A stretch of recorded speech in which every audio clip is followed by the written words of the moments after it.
저는 목회를 이렇게 하면서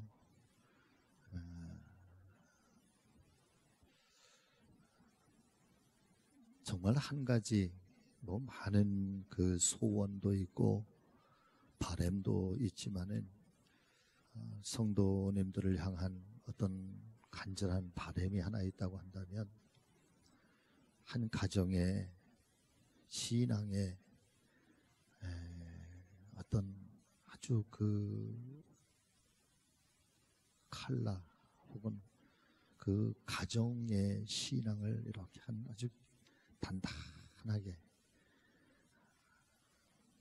그렇게 세워가는 그런 가정이 됐으면 좋겠다 하는 그런 바람을 이렇게 늘 갖습니다. 간혹 기도의 제목을 이렇게 올리시는 분들 중에 마음에 그 소원을 품고 기도하시는 분들의 기도 중에 뭐가 있는가 하면은 예배를 드릴 때 남편하고 또 아이들하고 한 자리에 이렇게 같이 앉아서 예배를 드리기를 정말 소원합니다 라고 하는 그런 아주 간절한 바람을 늘 기도의 제목으로 삼고 있는 그런 분들을 이렇게 만나게 됩니다. 그런 것처럼 참 한 가정 속의 신앙을 잘 세워간다고 하는 것이 어떻게 보면은 참 쉬울 것 같은데 제가 경험한 어떤 그 지난 제 신앙의 여정에 의하면은 한 가정을 신앙으로 잘 세운다고 하는 것이 여러분 그게 세상에서 제일 어려운 것 같아요. 어쩌면 그게 평생의 기도의 제목이기도 하고 또 그 한 가지 소원을 이루기 위해서 사실은 참 그 신앙 한 가정 속에 신앙의 한 세대주라고 그래야 되나? 신앙의 호주? 세상 속의 호주가 아니라 영적인 세대주, 영적인 세대 호주. 때로는 아내가 될 수도 있고 때로는 남편이 될 수도 있고 또 심지어는 말이에요 어린 아이가 될 수도 있습니다. 제가 중학교 3학년 때부터 교회학교 교사를 시작을 했는데 고등학교 2학년 때 국민학교 2학년 반을 제가 맡아서 그렇게 교사를 했던 적이 있었어요. 근데 이제 그때에 늘 이제 새벽 기도 끝나고 집에 가서 가방을 싸고 아침을 부랴부랴 먹고 또 집이 여기 있고 학교가 여기 있으면 교회가 여기 있단 말이야. 근데 학교로 바로 가지 않고 꼭 아침에 교회 가서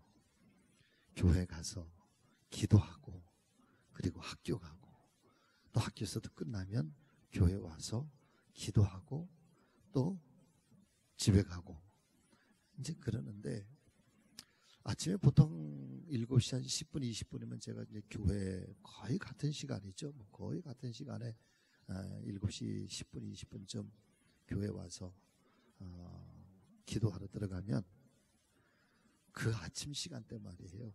제가 가르쳤던 국민학교 2학년 아이 중에 최정택이라고 하는 아이가 꼭 그 시간대 나와서 기도를 하는 거야. 국민학교 2학년짜리가. 근데 그냥 기도하는 게 아니라요. 울면서 기도해요. 그래서 제가 가만히 그 기도를 이렇게 들어보면은 늘 똑같은 기도예요. 우리 엄마, 우리 아버지, 충청도에서는 아빠라는 말도 그때는 잘 안 썼어요. 우리 엄마, 우리 아버지. 꼭 술 좀 끊게 해주시고 예수 좀 믿게 해주세요. 이게 이 정태기가 그것도 그냥 기도하는 게 아니라 그냥 그렇게 서럽게 울면서 이 국민학교 2학년짜리가 그렇게 기도를 해요.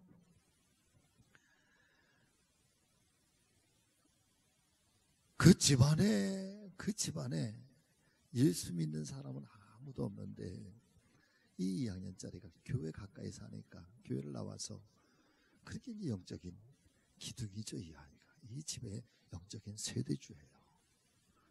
그런데 말이에요, 참 하나님은 놀라운 거예요. 이 어린아이의 기도를 들으시는 거예요. 이 어린아이의 기도를 들으시는데 어떻게 들으시는가 하면 아주 극적으로 들으시는 거예요. 이 정택의 아버지가 이 볼트 너트를 만드는 그것도 뭐 공장도 큰 공장이 아니라 간의 수공업처럼 아주 조그만 집에서 이제 이렇게 조그만 기계 들여다 놓고 이제 그 볼트하고 너트를 만드는 그런 조그만 공장을 했는데 이 조그만 공장이 또 부도가 났네. 그러니까 이 아버지가 매일 술 먹고 집에 들어오면은 그냥 그 스트레스, 그 절망감을 그냥 부인한테 막 쏟아붓는 거야. 그런데 제가 오늘 학교 갔다가 교회 기도하려고 갔는데 거의 12시 반, 뭐 거의 새벽 1시쯤 됐는데 그 기도실에 예를 들면 우리 새물방 같은 그런 곳이죠. 그런 맨바닥 기도방이에요. 그런데 알지 못하는 그 여자분 한 분이 거기 이렇게 오셔가지고는 이렇게 웅크리고서네 주무시고 계신단 말이야. 교회 바닥에서 한 번도 본 적이 없는 거예요. 근데 조금 있다가 보니까 말이에요, 어린아이가 이쪽 부엌 쪽에서 들어왔는데 보니까 정택이가 들어온 거야. 보니까 정택이 엄마인 거야. 그래 내가 정택이를 불러다가 어떻게 된 거야? 왜? 누구야? 그랬더니 저희 엄마예요. 그러니 이제 엄마가 일어나시더라고요. 그래 이제 불을 켰죠. 불을 켰더니 뭐 온몸이 그냥 엉망이야. 머리는 다 헝클어졌고 그냥 온몸 얼굴에는 아주 그냥 멍투성이고 뭐 그냥 그 맞은 흔적이 그냥 얼굴에 얼굴은 그냥 눈은 퉁퉁 부어있고 울어서. 그래서 그날 밤에 정태기하고 엄마하고 이렇게 같이, 저는 고등학교 2학년짜리고 셋이 같이 손잡고 같이 막 울면서 같이 기도를 해줬어요. 그런데 그날부터 이 정태기 엄마가 교회를 나오기 시작하는 거야. 교회를 나오기 시작해. 그런데 얼마나 열심인지 몰라. 그날부터 교회 나오는 그날부터 시작해서 뭐 주일 예배는 말할 것도 없고 수요 예배, 그 다음에 또 새벽 기도회, 또 철야 기도회 다 참석하고, 여전히 교회 올 때 보면은 그냥 멍이 들어가지고 여전히 그런 모습을 가지고 어떨 때는 그냥 얼마나 그냥 막 부랴부랴 왔는지 말이에요. 그냥 몰골이 말이 아닌 채로 와서 예배를 드리고 또 예배 끝나고 나면 또 부끄럽다고 그냥 막 숨듯이 도망가고 집으로 막 그냥 가고. 그렇게 한 3개월쯤 지났는데 어느 날 보니까 수요일 날 저녁 예배가 됐는데 정태기 엄마하고 그 옆에 아주 마르고 호리호리한 남자분이 한번 아주 여기 깍두기 머리라고 그러죠. 깍두기 머리 여기 착 깎고 깍두기 머리를 한 아주 호리호리한 남자분 한 분이 옆에 같이 앉았더라고요. 어디쯤 앞에서 보면 우리 김승택 권사님 그쯤 자리에 여기서 이렇게 보면 저는 이제 저쪽 뒤쪽에 앉아 있었는데 누구지? 근데 느낌이 오잖아요. 정택이 아버지인가? 그 예배 끝나고 나서 또 갔죠. 그랬더니 정말 정택이 아버지더라고요. 할렐루야. 그런데 이 정택이 아버지도 그때부터 얼마나 신앙생활을 잘 하는지 말이에요. 그리고 나서 6개월도 채 안 됐는데 어느 날 잘 안 보여요. 안 보여요. 정택이 아버지가 안 보여요. 그래서 정택이 엄마 보고 정택이 아버지 어디? 아마 최기수 성도님 왜 요즘 안 보이죠? 내가 그랬더니 글쎄요, 우리 아이 아빠가요 신학교를 갔어요 그러더라고. 할렐루야. 신학교를 갔대, 신학교를. 아니, 그게 무슨 말이에요? 그래도 어느 날, 여보, 나 신학교 갈까? 그래, 아내가 너무 좋잖아. 그러니까 얼른 가시라고 그랬대. 그랬더니, 감리교 그 신학교 중에 그때 이제 4개 신학교가 있었는데, 동부 신학교가 원주에 있었거든요. 그리고 원주 동부 신학교에 가가지고 신학 공부를 하고, 목사님이 되셨어요. 목사님이 되어서 충주의 그 평안교회에서 목회하시다가 한 2년, 3년 전에 이제 은퇴를 하셨어요. 은퇴를 하고 났는데 이제 지금이야 이제 뭐 아버지 교회 이어서 세습은 못 하잖아, 지금은. 그런데 이제 은퇴하기 전에 교회는 크지는 않아요. 교회는 크지는 않은데 그 아버지 교회에 이어서 누가 담임 목사가 되는가 하면 정택이가 담임 목사가 됐어요. 작년에 제가 우리 교회 부임하기 전에 2월 달인가 그 서울에 있는 그 미자립 교회, 비전 교회라고 그래요.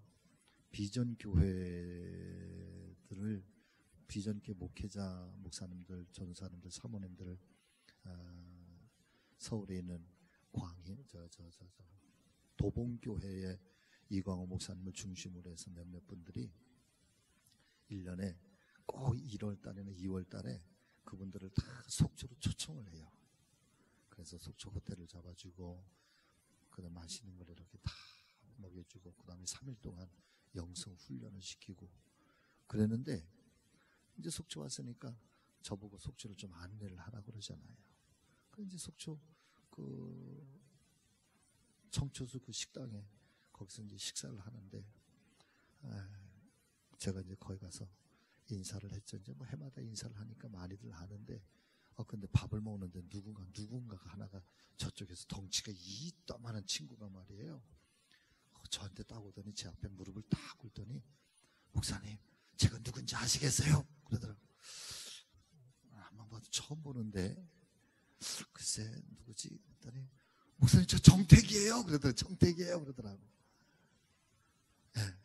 최정택.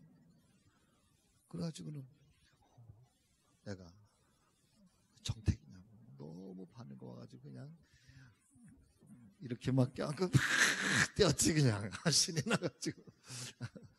근데 지금 아주 훌륭하게 목사님이 되셔서 아주 훌륭하게 목회를 아주 신실하게 잘 감당하고 있는 것 같아요. 한 가정 속에 사랑하는 여러분 영적인 호주가 어린아이가 될 수도 있어요. 저는 정말 간절히 바라고 원하는 것은 우리의 기도의 제목 가운데 하나님 우리 가정을 정말 신앙의 반석 위에서 우리의 남편 또 우리의 자녀들 또 내 부모 온 가족들이 같이 살든 안 살든 떨어져서 살아도 한 가문이 정말 하나님 앞에 신실한 믿음의 가문을 이루고 신앙의 정말 명문 그런 가문들을 이루어가는 그런 축복이 많은 사랑 우리 성지교회 모든 믿음의 가족들 되시기를 예수님의 이름으로 축원합니다. 자, 그렇게 우리가 이 신앙의 여정을 참 살아가는 동안에 늘 행복한 일이 있고 늘 감사한 일이 있고 늘 좋은 일만 있으면은 참 너무너무 좋을 것 같아요. 그런데 이런 말이 있어요. 사랑하는 여러분 1년 365일 내내 햇빛이 쨍쨍 내리쬐잖아요. 좋은 날씨만 잘 이루어지면 반드시 그 땅은 사막화된다고 그랬어요. 365일 날씨가 늘 좋아서 햇빛이 쨍쨍 내리쬐면 모든 것이 다 살 것 같죠? 모든 것이 다 좋을 것 같잖아요. 근데 그 땅은 반드시 사막화돼서 생명이 살 수가 없는 땅이에요. 아주 간조한 땅, 아주 건조한 땅. 그래 때로는 풍랑도 일기도 하고 때로는 바람이 불기도 하고 또 이런저런 역경도 시련도 있고 또 그런 속에서도 또 아파하기도 하고 눈물 흘리기도 하고 그렇잖아요, 여러분. 행복이라고 하는 건, 즐거움이라고 하는 건 좋은 일만 있어서 행복한 게 아니라 좋은 일들만 있으면 정말 행복이 뭔지를 모르는 거예요. 슬픔의 크기가 깊으면 깊을수록 그 깊음 속에서 행복해지는 그때의 이 감정의 크기가 이렇게 높을수록 정말 행복이 뭔지, 그리고 감사할 것이 무엇인지, 정말 하나님 은혜가 무엇인지 사랑하는 여러분, 우리는 깨닫게 되는 줄로 믿습니다. 그래서 하나님 말씀이, 성경이 우리에게 들려주신 말씀 중에 하나가 뭐냐면, 죄가 깊은 곳에 하나님의 은혜가 크다는 거예요. 저는 언젠가 한번 지금은 고인이 되셨지만 김우영 목사님 만납교회를 개척하시고 만납교회를 이렇게 정말 아름답게 잘 세워가신 김우영 목사님의 간증 설교집을 읽다가 지금은 제가 그분의 이름은 제가 잊어버렸는데 그 누구예요? 군대에 총을 들고 가가지고는 그냥 한밤중에 한 가족을 그냥 총을 가지고 다 고재봉? 그런 것 같아 진짜.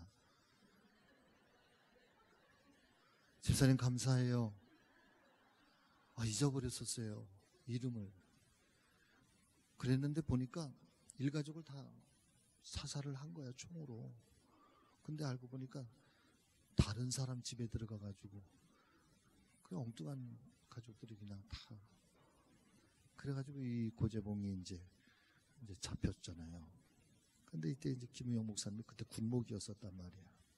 그러니까 아무도 이 고재봉에 대해서 돌아보지도 않고 살인마라고 그다음에 막 저주하고 사람들이 이제 완전히 그냥 감옥 안에서도, 군대 감옥 안에서도 이제 뭐 더 이상 돌아보지도 않고 그러는데, 유일하게 이 김우영 목사님만이 늘 면회를 가는 거야.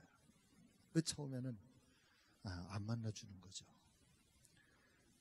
계속해서 찾아가서, 그리고 이제 그렇게 이제 정성을 계속해서 들여서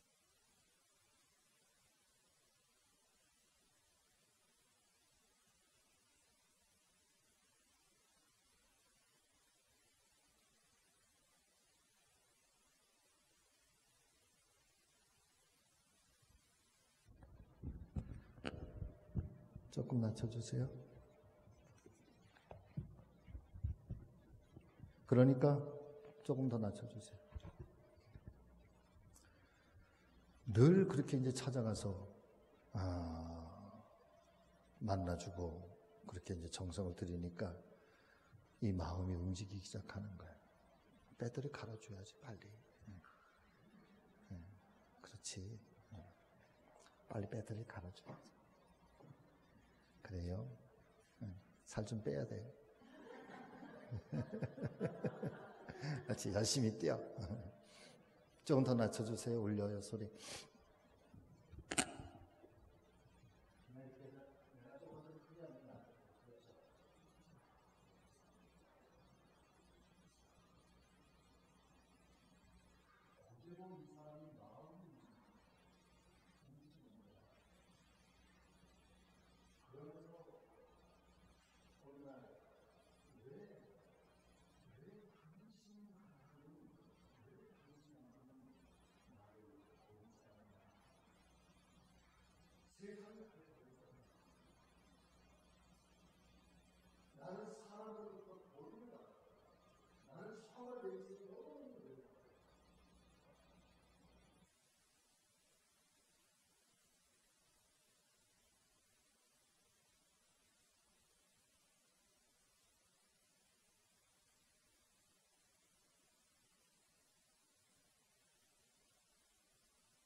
내가 당신을 사랑하는 게 아니라 하나님이 당신을 사랑하십니다.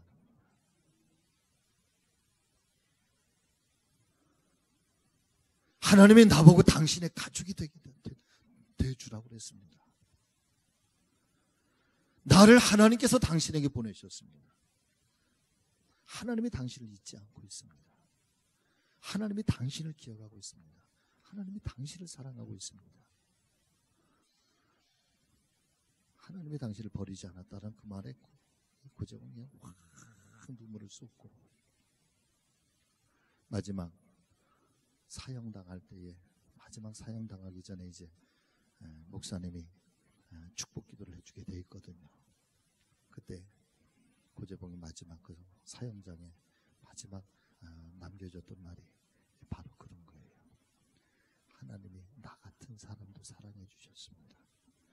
하나님이 나 같은 사람도 자녀 삼아 주셨습니다. 이 땅의 모든 사람들에게 이 말을 꼭 전해 주셨으면 좋겠습니다. 하나님은 어떤 사람도, 어떤 삶의 모습도 하나님은 다 사랑하시고, 하나님은 누구라도 다 아껴주십니다. 이 이야기를 김영현 목사님을 통해서 세상 모든 사람들에게 좀 전해달라고, 그리고 김영현 목사님이 당신의 그 설교 간증집에 사랑하는 여러분 그 이야기를 이렇게 써놨어요. 우리의 삶 속에서 참 많은 어려움들도 있고 시련들도 있는데요, 그 와중에서도 사랑하는 여러분, 저와 여러분들이 절대로 잃어버리지 말아야 되고 정말 잊지 말아야 될 말씀이 있다고 한다면, 하나님께서는 오늘도 나를 같이 하십니다. 하나님은 오늘도 나를 알고 계십니다. 아멘. 하나님은 나를 알고 계신다는 거예요.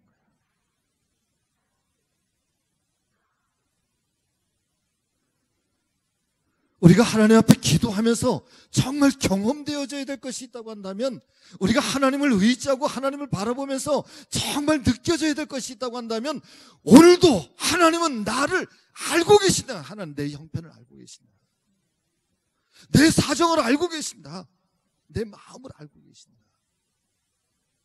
내가 지금 어떤 상황 속에 있는지, 내가 지금 어떤 마음을 가지고 있는지, 내가 무엇 때문에 아파하고 있는지, 내가 무엇 때문에 기도하고 있는지, 내가 무엇 때문에 오늘도 힘들어하는지, 오늘도 내 가정 속에, 내 생애 가운데 어떤 그런 폭풍이 밀려오고 있는지, 여러분 하나님은 알고 계신다는 거예요. 자, 오늘 본문의 이야기를 제가 간단하게 말씀드릴게요. 잘 아시는 말씀이잖아요. 풍랑이 일어나.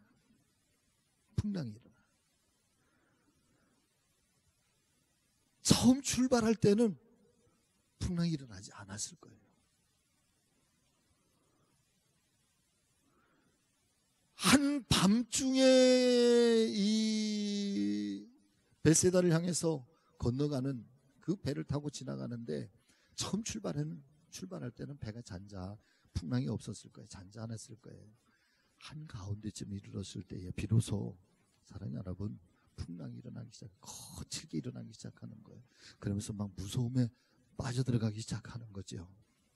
근데 사랑하는 여러분, 그때 주님은요, 이 제자들과 함께 떨어져 있어서 홀로 기도하고 계셨다고 그랬어요. 자, 성경이 참 아주 오묘한 거예요. 자, 여러분 한번 말씀을 한번 좀 같이 보세요.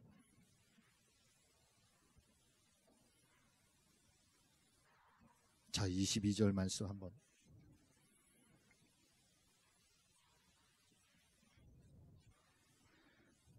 자, 같이 읽겠습니다. 22절부터. 예수께서 즉시 제자들을 재촉하사 자기가 무리를 보내는 동안에 배를 타고 앞서 건너편으로 가게 하시고, 무리를 보내신 후에 기도하러 따로 산에 올라가시니라.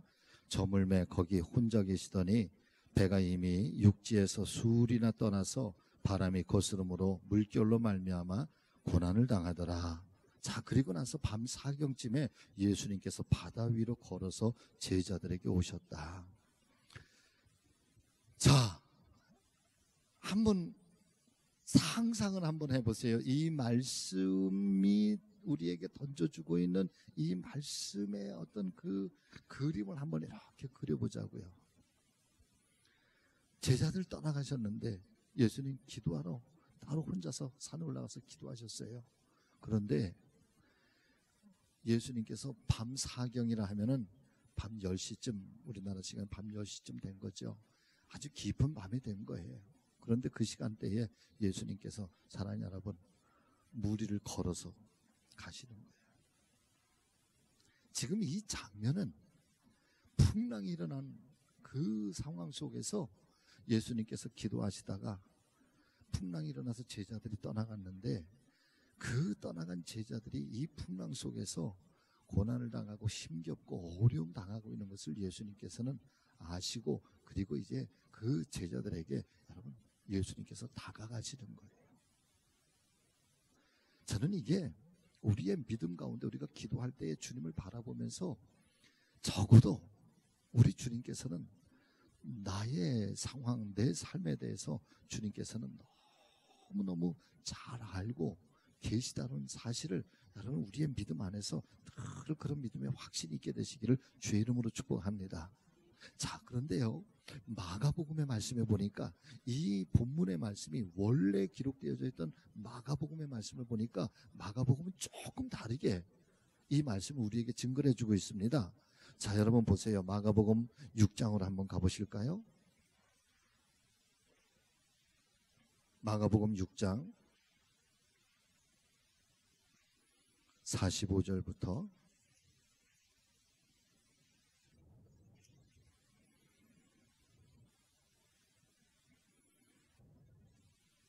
자, 같이 읽겠습니다. 예수께서 즉시 제자들을 제초가사 자기가 무리를 보는 동안에 배 타고 앞서 건너편 벳세다로 가게 하시고 무리를 작별하신 후에 기도하러 산으로 가시니라. 저물매 배는 바다 가운데 있고 예수께서는 홀로 무태 계시다가 바람이 거스름으로 제자들이 힘겹게 노젓는 것을 뭐 하시고 보셨다. 그러니까 마태복음 속에서는 기록되어지지 않은 이 예수 그리스도 우리 주님의 마음, 이 복음이 우리에게 증거해주고 있는데, 예수님께서 기도하시다가 그 갈릴리 바다가 굉장히 큰 바다예요, 여러분. 이게 호수인데 굉장히 큰 호수예요.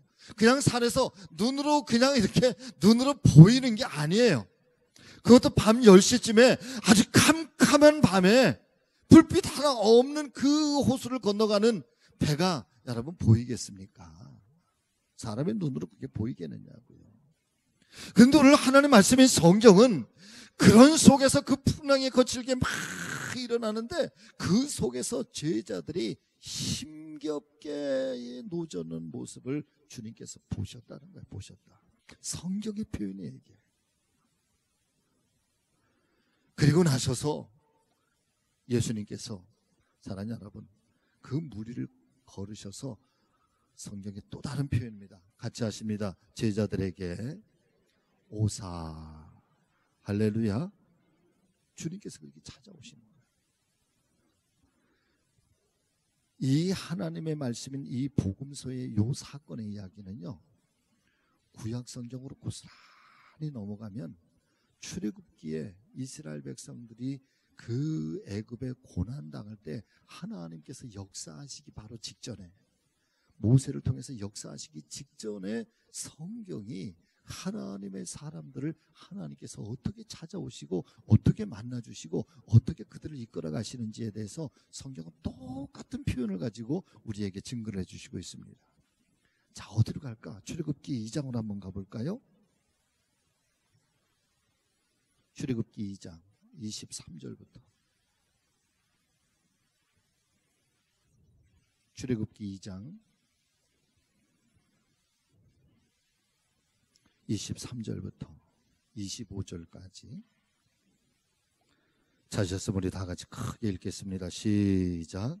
여러 해 후에 애굽 왕은 죽었고 이스라엘 자손은 고된 노동으로 말미암아 탄식하며 부르짖으니 그 고된 노동으로 말미암아 부르짖는 소리가 하나님께 어떻게 된지라 상달된지라 하나님이 그들의 고통 소리를 어떻게 하시고 들으시고 하나님이 아브라함과 이삭과 야곱에게 세운 그의 언약을 기억하사 하나님이 이스라엘 자손을 돌보셨고 하나님이 그들을 기억하셨더라. 자, 그런데 하나님께서 기억하신 것만이 아니라 그 다음 말씀에 출애굽기 3장으로 가죠. 자, 3장 7절 말씀부터 또 10절까지 같이 읽겠습니다. 여호와께서 이르시되 내가 애굽에 있는 내 백성의 고통을 분명히 뭐하고, 백성의 고통을 하늘에 계신 하나님께서 분명히 보셨다는 거예요. 그리고 그들의 감독자로 말미암아 부르짖음을 뭐하고 듣고 또 그 근심을 뭐하시고 알고 이제는 내가 내려가서 그들을 애굽인의 손에서 어떻게 하시고 건져내시고 그들을 그 땅에서 어떻게 하시고 인도하셔서 아름답고 광대한 땅, 젖과 꿀이 흐르는 땅, 곧 가나안 족속, 헷 족속, 아모리 족속, 브리스 족속, 히비 족속, 여부스 족속의 지방에 어떻게 하려 하노라? 이제 데려가려 하노라. 그 다음 말씀도 학대도 내가 보았으니 이제 내가 너를 바로에게 보내어 너에게 내 백성 이스라엘 자손을 애굽에서 인도하여 내게 하리라. 사랑하는 여러분, 저는 저의 삶 속에서도 언제나 햇빛만 쨍쨍하게 있었던 것은 아니에요. 그러나 매 힘들고 어려웠던 순간들도 있었지만 그때마다 자꾸만 제 안에서 회복하기를 원하는 것은 하나님이 나를 알고 계신다. 하나님이 나를 부르셨다. 하나님이 나를 통해서 하나님이 계획하고 계신다. 하나님 오늘도 나를 통해서 뭔가 이루실 하나님의 역사가 있다. 하나님이 나를 통해서 하나님의 일들을 지금 만들어 가신다. 이것은 영원한 것도 아니에요. 하나님 오늘도 나를 아신다. 알고 계신 하나님이, 저의 기도를 들으시는 하나님이, 내 기도를 알고 계신 그 하나님이 이제는 내가 너에게 내려가서 너에게로 오셔서 찾아오셔서 사랑하는 여러분, 내 인생의 풍랑, 내 인생의 거친 비바람, 그것을 잠잠하게 하시고 그리고 내게 들려주시는 말씀, 안심하거라. 내니 두려워하지 말아라. 그러시면서 내 손을 다시 잡아주시고 나를 일으켜주시는 그 하나님, 오늘 우리가 기도할 때에 절대로 놓치지 말아야 되고, 오늘도 하나님은 나를 알고 계신다. 내 근심을 알고 계신다. 내 걱정을 하시는 거지. 내 기도의 제목을 아시는 거예요. 자, 여러분, 마가복음 6장으로 또 다시 한번 가볼까요?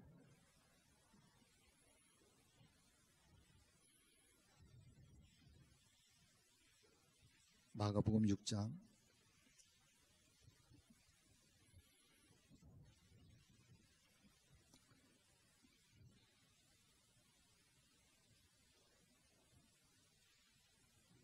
자, 46절, 47절, 48절 똑같이 있습니다. 시작. 무리를 작별하신 후에 기도하러 산으로 가시니라.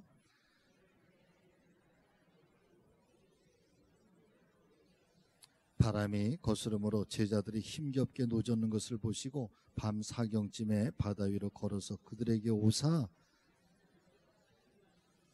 자, 오늘 말씀 요 46절 48절 이 세 절 말씀 속에서 두 가지를 꼭 찾아 우리가 발견하셔야 되는데요. 자, 말씀에 보니까 이 표현이, 성경의 표현이 이렇게 돼 있어요. 저물매, 배는 어디에 있고 바다 한가운데 있고 또 예수께서는 홀로 어디에 계시다가 무태 계시다가. 자, 제자들이 예수님과 함께 있을 때와 성경의 표현이에요. 제자들이 예수님과 떨어져 있을 때 제자들이 탄 배는 바다 한가운데 있고요, 예수님은 홀로 무태 계시다. 이것은 지금 마태복음이 전하고 있는, 마태복음이 기록하고 있는 내용하고는 전혀 다른 이야기를 지금. 마가복음은 이 규절을 통해서 뭔가 지금 얘기하고 싶은 거예요. 마가의 기자는.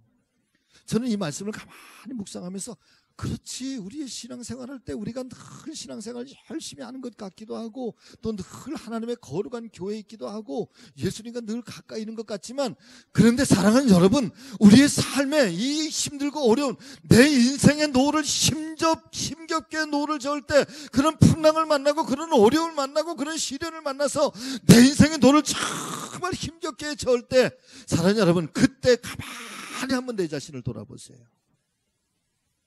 그때는 주님과 떨어져 있는 시간이야. 주님과 멀어져 있을 때, 언제나 주님과 함께 있는 것 같지만 어떤 순간 나도 모르는 사이에 주님과 떨어져 있는 그때, 내 인생에 노를 젓는 것이 왜 이렇게 힘겨운지 몰라. 하나님의 은혜가, 하나님의 도우심이, 하나님의 역사가 나에게 있을 때는 풍랑조차도 사랑하는 내 배를 빠르게 가게 하신다고 그랬습니다. 이게 신앙의 고백이에요.